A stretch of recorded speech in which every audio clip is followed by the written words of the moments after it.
All righty, thank you, kids, and we always appreciate you taking your time to spend it with us here on the program, where we like our flying a little turbulent, our women a little crazy, and our politics a little messy. JD here, good to have you on board. Jesse producing, Don producing and working the dials. Mike is screening the calls, emails at the website, and the poll question up there for you today. My Uncle Bob passed away last night. He was a character. Let's just say he lived his life and then some.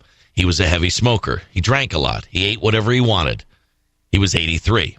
So I asked the question, which do you think has a greater effect on life expectancy? Is it genetic predisposition, lifestyle choices, a grand plan, or just the luck of the draw? Genetic predisposition leading the pack right now at 56%. 6% of the people think a grand plan, 19% each for lifestyle choices or just the luck of the draw.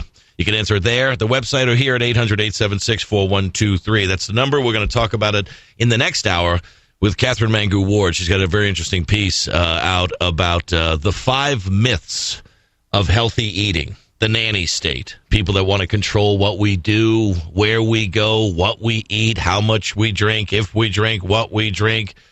And that's all supposed to make our lives just a little bit better. I guess a little bit longer. But all I know is my Uncle Bob, he packed a lot into that 83 years that he was on the planet. Let's just say he ran the tires down to the point where they weren't just bald. You could see the air. That's how many miles he put on those tires at 83 years of age. Uncle Bob, we'll miss you. He taught me to drive when I was 12 years old on the streets of Brooklyn. Do you see that story about the guy who got drunk and then he had his 9-year-old daughter drive the family van home? Oh, yeah. And now everybody's like, oh, can you believe what he did? And is he up on like some felony child endangerment charge or something like that? Probably. Oh, God, we have become such a wussy nation with a different letter to spell wussy. That's what we become. I was 12 years old on 34th Street in Brooklyn, New York. I had never driven. I never started. I started the car. Your dad always lets you start the car, that kind of stuff. Hey, let me turn the key. But he goes, let's go up here to so-and-so's. I got to go get something, blah, blah, blah. He goes, why don't you drive? I looked at him like, what? I'm 12. He goes, so drive. I got behind the wheel of the car.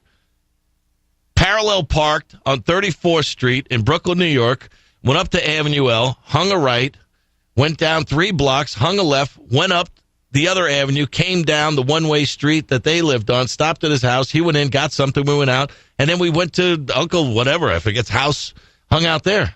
I drove a car in Brooklyn. Today, he'd be arrested. He wouldn't have a chance to be 83.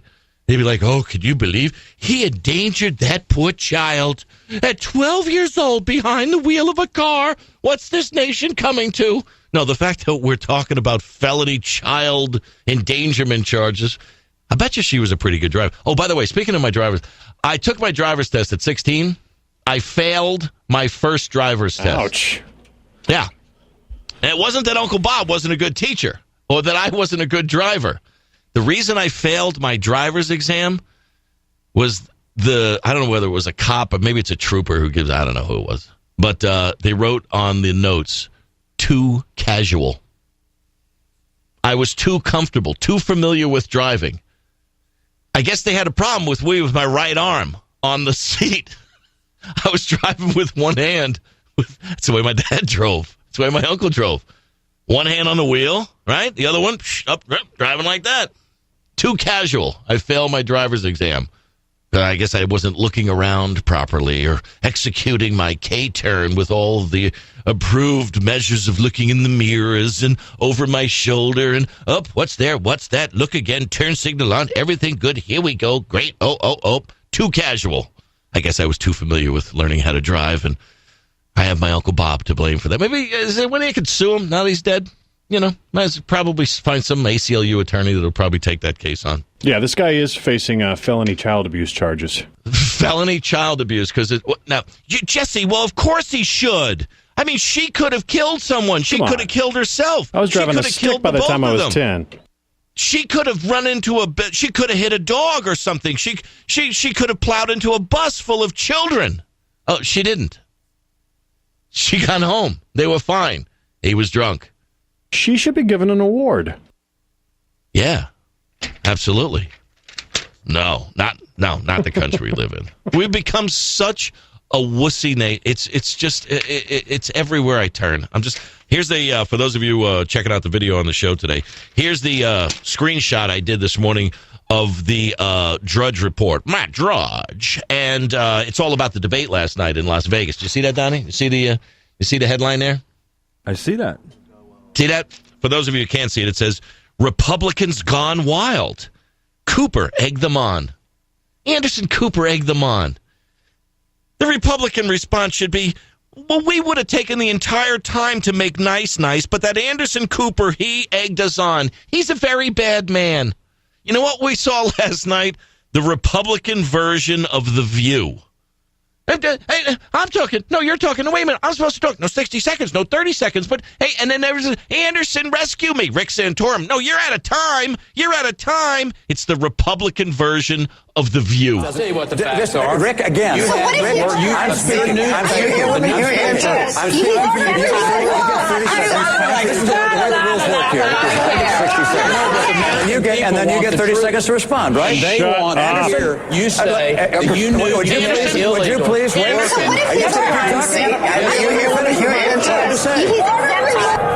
Wow! Anderson egged them on. Silly Republicans going into that lion's den. Meow. Can you believe that they set themselves up like that? You knew Anderson Cooper was going to do that. I'm looking at, I want to thank whoever sent us this neocon audio log, showing it to their people there that are looking at this. This is the audio log. You might want to take a look at this. It's 4 pages in total with 39 cuts is the final cut from the debate. So my neocon audio log from the CNN Republican nominee for president debate in Las Vegas on 10/18/11. Who had their best showing last night? Who do you think, like, if we were voting most improved or probably did the best to say that they're getting the whole debate format? And who have I criticized for not being debate ready? Ron Paul. Who? Ron Paul last night. who? You mean Rand Paul? No, not. Should I dump Ron that? Popeil. Do I need to dump that? You need to dump that. I've got Ron Popeil here. Listen. In neocon Republican radio, you can't mention Ron Paul. Yeah, no, not Ron Popeil. Ron Paul. Ron Paul, not Ron Popeil. But there's not one Ron Paul clip on my neocon Republican radio audio log. I've got Nudie and the Blowhards. I've got the Mitster. I got the Canester. Got a lot of Perry. Got more Gingrich, Rick Suck Up Social Issue Santorum. I got a bunch of his clips in there. Mr. Irrelevant let's listen to some of those. Yeah, because those are going to be compelling. Not one Ron Paul. Not one Ron Paul. You don't think that there's an attempt to manipulate the outcome of the elections by the neocons that want to make sure that the good old boy and gal networks continue the way that they've been continuing, which have done us such good stead as a nation. I mean, I think the whole concept of, let the best man or woman win, that's worked out for us. That we haven't been doing that. That's right. Not one Ron Paul clip. So the audio log forever wasted their time putting this together and writing down who said what, when, the time stamp, the lead in, the lead out. That's supposed to make me look like I'm a radio professional. This is just a giant, waste of time. So I'm just gonna rip it up here and say thanks for all of your hard efforts and all of your attempt to manipulate what people think the debate was all about last night. I just threw that in the garbage can. And thankfully, tonight's Wednesday when I put my trash out after 6 p.m. because I don't want to violate the Homeowners Association rules and get some fine from some Gladys Kravitz who thinks that I put my trash out too soon. So that'll be thrown out tonight, and that's going to be appropriately done. So last night during the debate, as I watched it through my filters of may the best man or woman win and who answers the questions in the best format, I thought probably the best part of the debate was with regard to homes, the economy, foreclosures, and the exchange that I thought was best was between Ron Paul, not Ron Popeil, Ron Paul, and Herman Cain. Now, Herman Cain backpedaled last night on the Occupy Wall Street movement. Because if you remember, just a couple of weeks ago, with regard to the protesters, Herman Cain said, if you ain't rich, that's a bitch. You don't have a job, you're not rich, blame yourself. You got only yourself to blame. And that it was just an angry mob, is what Mitt Romney said. And it was just a bunch of people that could go wild at any time. So said Eric Cantor, who recanted Eric Cantor's cantings. Eric Erickson of Red State has changed his tune, and a lot of other Republicans, conservatives, are now starting to change their tune with regard to why people might be a little bit angry, why they might be protesting. And Herman Cain last night, he basically said he doesn't have a problem with the protesters. He has a problem with where the protesters are protesting. Think about that one. Back then, they were just a bunch of dope-smoking, dirty, nasty, filthy, or as Ann Coulter refers to them, the flea party. What a comedian she is. I'll have another highball and a cigarette, please. But now it's, well, you know, I can understand there's a little bit of anger and a little bit of outrage, but why are you taking it out on Wall Street? Wall Street didn't do anything wrong. Really? Wall Street didn't do anything wrong. Herman Cain said they might be frustrated with Wall Street and the bankers, but they're directing their anger at the wrong place. He didn't say they're a bunch of nut jobs, flea bag, dope-smoking hippie, bongo-beating nut jobs. He said Wall Street didn't put in failed economic policies. How about failed investment strategies and schemes? Wall Street didn't spend $1 trillion that didn't do any good.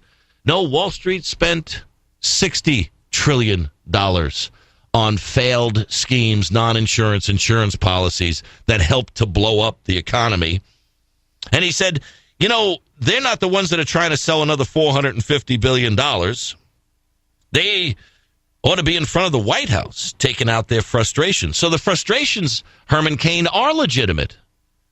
That they should be protesting, but not protesting Wall Street, protesting in front of the White House, who's supposedly responsible for all the financial ills of society. Herman Cain was responding to Ron Paul, and Ron Paul, understanding the shell game that's being played on Wall Street, in Washington, in collusion with corporate America, had the best exchange of the night, which we'll give you when we get back. The Jerry Doyle Show. Now, I'm not suggesting that Herman Cain's a sellout to Wall Street, because I've already done that. I did that 2 weeks ago, because he is. He has long ties to Wall Street. Key campaign advisors with long ties to Wall Street who are Wall Street. But somewhere in my audio log that I've since ripped up, my neocon audio log, the best exchange about where the culpability lies in the collusion that took place and the trillions of dollars that were wasted at taxpayer expense just didn't seem to make it onto my audio log. Isn't that just a coincidence? 800-876-4123 is the number. Stick with me. The Jerry Doyle Show.